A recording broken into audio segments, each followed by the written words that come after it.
will not work, it really works by appearing to not work. When we believe that it cannot and will not, then according to principle, it does not.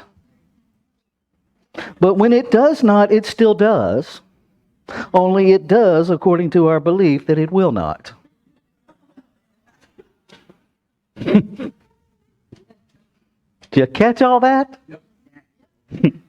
So if we are starting with the premise and the activity of fragmentation, I submit to you, you can only create more fragmentation. You cannot create a whole out of fragments, because you're already operating from a belief that the whole does not exist in and of itself. Herein lies the challenge, because what we teach is wholeness. Now, interestingly enough, linguistically, there's a whole lot in the word whole. Let's see if I can find all my notes here. The word health. The root of the word health is hale, which means whole. So if we want to be healthy, we have to understand our wholeness. Our medical profession looks at health from a bunch of different diagnoses, from a completely fragmented perspective. So how is it we're ever going to experience health when we have fragmented the whole, thereby negating the whole concept of health right from jump? Right? It gets even better. The word shalem from the Hebrew means holy. The word holy, the root of the word holy, guess what it is? Whole. All things seem to begin in wholeness, in actuality. So how do we get ourselves there when everything here certainly looks fragmented? Right? 1, 2, 3, 4, 5. See, I can count 5 people in the front row right here. So there's 5 fragmentations in my brain. But really, I'm looking at one thing. And my brain goes, really, you should step away from the drugs. Because it is so deeply conditioned by fragmentation. David Bohm, if you know anything about David Bohm, brilliant mind. Brilliant, absolutely brilliant mind. He was part of the whole exploration of physics around the time of the atomic bomb. And he saw the problems coming. And he tried to speak up, and he kept getting run out of town. And when I say run out of town, I mean run out of countries. It was not safe for him to tell the truth that he was seeing. This was written back in 1980. As is now well known, this way of life has brought about pollution, destruction of the balance of nature, overpopulation, widespread economic and political disorder, and the creation of an overall environment that is neither physically nor mentally healthy for most people who have to live in it. That could be written today. This was written in 1980. This is not a new phenomenon, yet it's one that we continue to seemingly ignore. And what's actually happening, I think, is not so much that we're ignoring it, is that we're trying to heal fragmentation through fragmentation. We're focused on the fragments. We're focused on bringing the fragments together, which can only create more separation because we're focused on separation. And it's challenging, right? I encourage you to every day, if you don't have a Science of Mind book, no problem. I'm going to put it in the newsletter so you have it, so you don't have to have the book. But to read the final conclusion at least once a day, every day for this year. In conclusion, what the world needs is spiritual conviction followed by spiritual experience. I would rather see a student of this science. Everybody is gifted. We're not supposed to be the same. And we're not supposed to value one over the other. Because we're all one substance.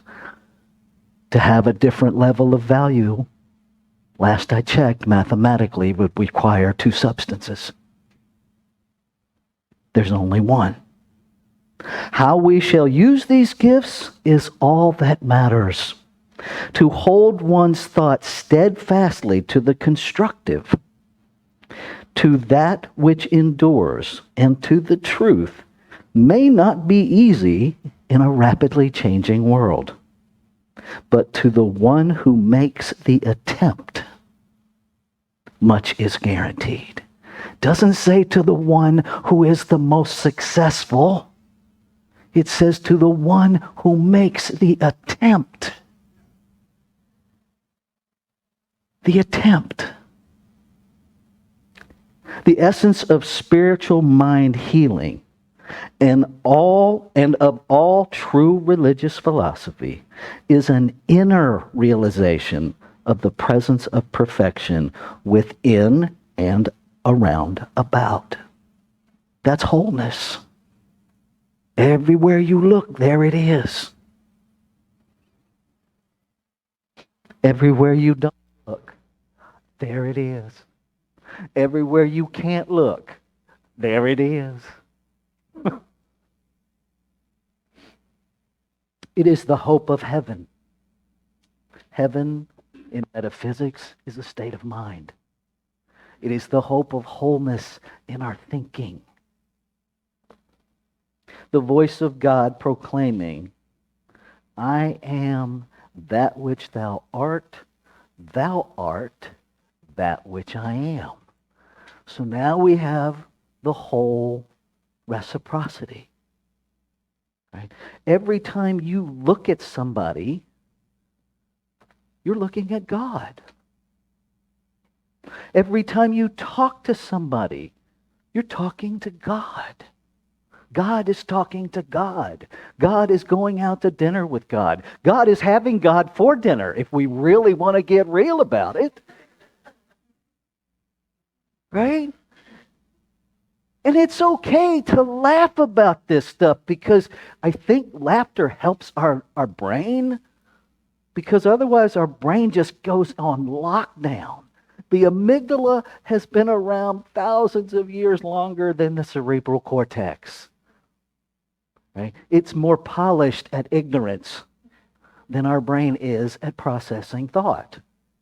So our default is ignorance, because that's what our brain is most comfortable with.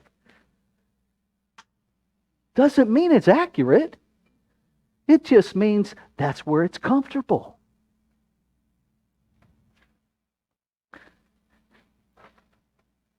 You're going to get these every week for a whole year.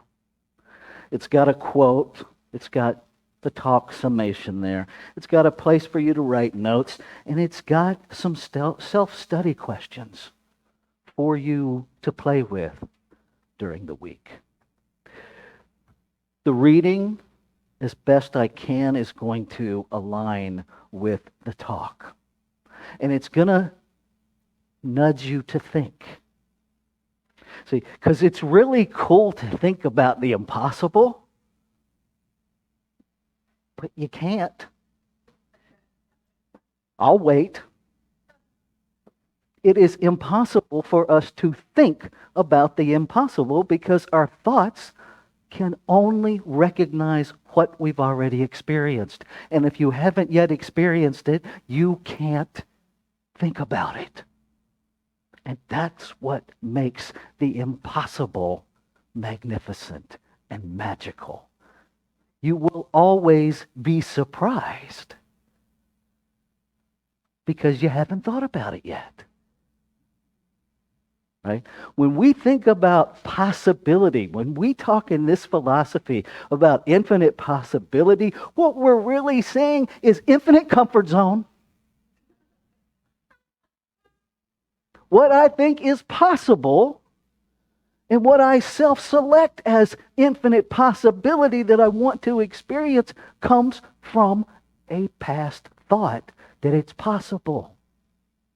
It doesn't come from the unforeseen. It comes for the foreseen and the self-selected. And that doesn't mean it's negative, but we have to learn to say what it is, and we have to let go that it's right or wrong.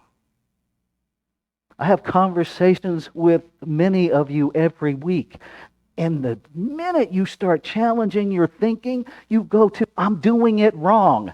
Shut up already. No, you're not. You're doing it humanly. You're doing it the way your brain is designed to do it. Our human self and our spiritual self are constantly in conversation. Constantly in conversation. It's that place where it's always fun in a crowd. Who talks to themselves? And there's always one or two people who don't raise their hand, who are sitting there going, I don't talk to myself.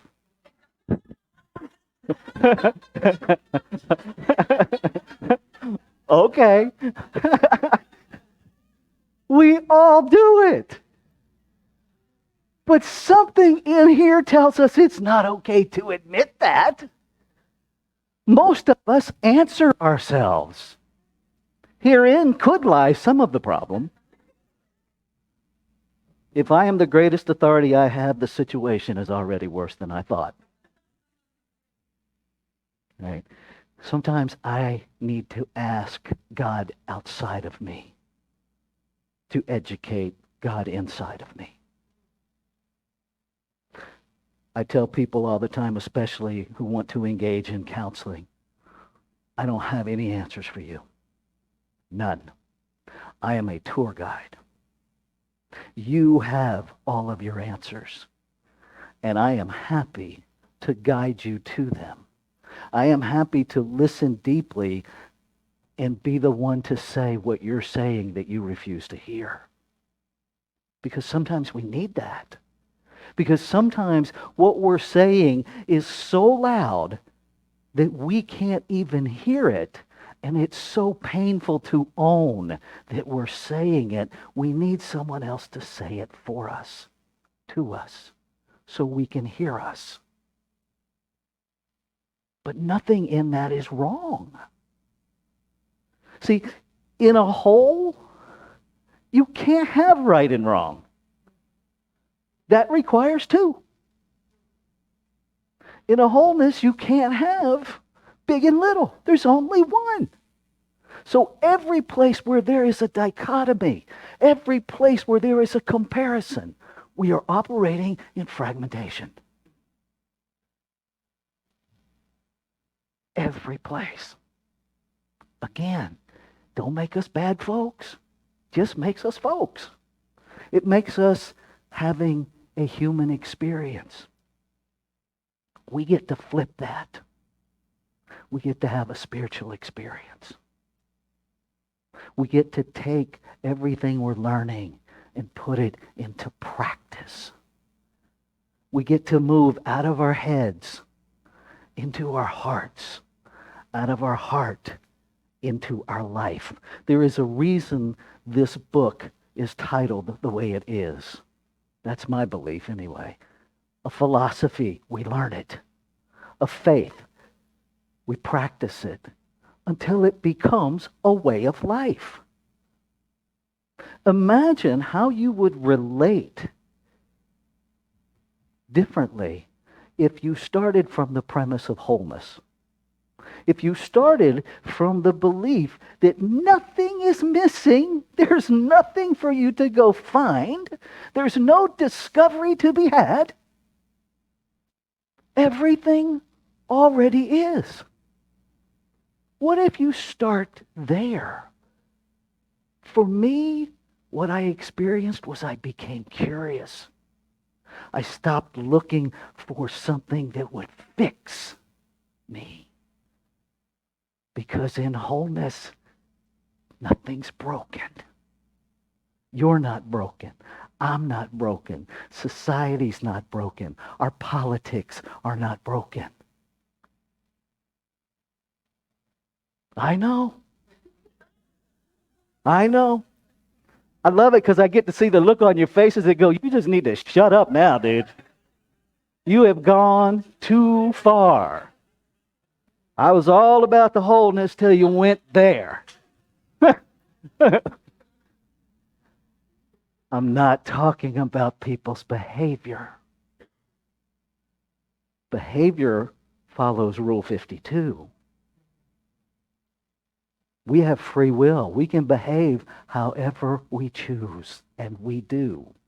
And while you're looking at everybody else and getting all up in their business about their behavior, recognize that by virtue that you're up in their behavior, you are doing the same thing that you dislike. Yeah, I went there too. Because if we won't tell the truth, we won't heal. We cannot experience wholeness while we're pointing fingers. Because who we pointing fingers at? An other that doesn't actually exist? We want the whole puzzle, but we want to throw away all these pieces that don't fit our puzzle. Like there's more than one puzzle? No, there's not. And so that's literally why we're going to spend the entire year in a dance with living wholeness. Because if we're really easy, this talk would do it. Right? Everybody would walk out of here and blissfully, everybody in this room would be living in wholeness from this moment forward. That's not going to happen. Because you're going to go home to your spouse and your children, and they're going to make a choice that you dislike, and you are going to slap back into fragmentation and hopefully not slap them. Because that's where some of you went, yep, I might slap them. And you might. You might. It happens. Right? It's a whole different dance to live these principles. And so every Sunday, we're going to read the final conclusion to remind ourselves that yes, it is harder to live it than to learn it. The easiest thing to do is teach it. That's like, there's such a weird arrogance in that, right? Because, yeah, I can read it and I can teach it. I don't even have to believe it to teach it. And I certainly don't have to live by it to teach it. And there are people in metaphysics who are brilliant teachers, and then you watch their life and you wonder, did you read anything you just taught? I invite you, get in my business. Watch me. Watch me. Put me under the microscope. Why? Because I want you to love me enough to call me on my stuff. If you see me going off a cliff, love me enough to say, hey, you just said this and now you're doing this. Which is it, dude? Love me enough to call me in to being a better human being, to living wholeness more holy. I invite that. I need that. There's nothing loving Nothing loving about watching people trash their lives while you sit in judgment, while you sit in self-righteous indignation, looking at them, looking down your nose at them, having all the answers and refusing to utter one of them. That is not love. That is not love. We're in community. Will we love each other enough to be kindly, gently, compassionately honest with one another? When one of us is gossiping, will we love each other enough to say, stop? That's gossip, and I don't want to participate. Or do you really want to participate, so you throw a little gasoline on the flames so you get more juice? I'm not saying either's good or bad. I'm saying get honest about what you're doing. Get honest. Because that's how we will grow. That's how this center will become a beacon of attraction. Because people in Howard County are hurting. People are looking for a place of refuge. People are looking for a place of solace. People are looking for a place where they can be real, where they can be unapologetically authentic and real and be loved right where they are, even if they're assholes. Are we willing to be that? Are we willing to let people be jerks until they can learn that they're not? Because they're not. They're behaving like one sometimes. We all do. It doesn't mean that's who you are. That means that's what you're behaving like because that's what you believe. Beliefs are changeable. Change your thinking, change your life. Are we willing to be safe enough to love people, to love one another in our most unlovable moments? That's wholeness. I'm going to close with this. Was in a meeting of other ministers last week. And one of the things that we were discussing was problematic behavior in our congregations. And what came to me quite emotionally was how grateful I am when I look at my life in totality. How grateful I am that whatever this is that created me never gave up. Never gave up on me when I was slamming heroin in my veins, when I was stealing for a living, when I was the most unlovable human being I could not even imagine being. It never gave up on me. Never stopped loving me. Yes, behaviors have limits. You don't get to come in here and hurt people. But I'm not going to give up on you either. I may have a conversation with you that you are welcome here. That behavior, not so much. So if you can come here and suspend that behavior for the period of time you're here, please come. And if not, I'll come to you until you get it figured out. But my example, your example, is your own life. That God, Spirit, whatever it is that you call it, never gave up on you.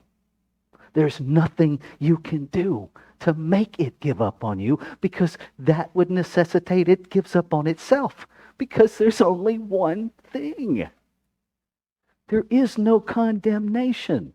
Period. Period. We don't need the qualifier of an intercessor. There's just no condemnation. God is being God, and God has given itself carte blanche to use the power of choice to create and to find our way back to our spiritual essence, to find our way back to an experience of our wholeness through that power of choice. You cannot give people choice and then condemn them when they use it. Doesn't work that way. And so I invite you, choose. We live in a world of cause and effect, so choose. You will get an effect of your choice. Guarantee it. I guarantee it. 100% of the time, every time you choose, you will get an effect. If you don't like the effect, choose again. You'll get a different effect. Don't like it? Choose again. But stop thinking those are separate things. They're not. They're different experiences of the one thing. Consciousness is consciousness is consciousness. It's one substance. And every thought uses it differently. It doesn't create a separate thing. It creates a separate experience of one thing. And that's different.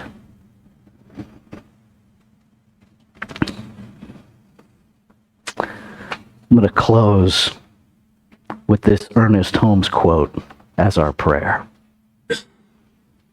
Life is one perfect wholeness. The universe is a unit. God is one. It is impossible for man to feel separated from the Spirit without feeling lost and in want. This is why Jesus said he would do nothing of himself, but could work only as the currents of divinity ran through his personal mentality. That subtle something which runs through all things and which we call the thing itself. That energy without which nothing can be energized. That life without which nothing can live. That power without which nothing can move. And that spirit without which nothing can be is God. It is only as we live in conscious union with the Spirit and consciously let it work through us that we really live. Go live. It's what you're here for. Thank you.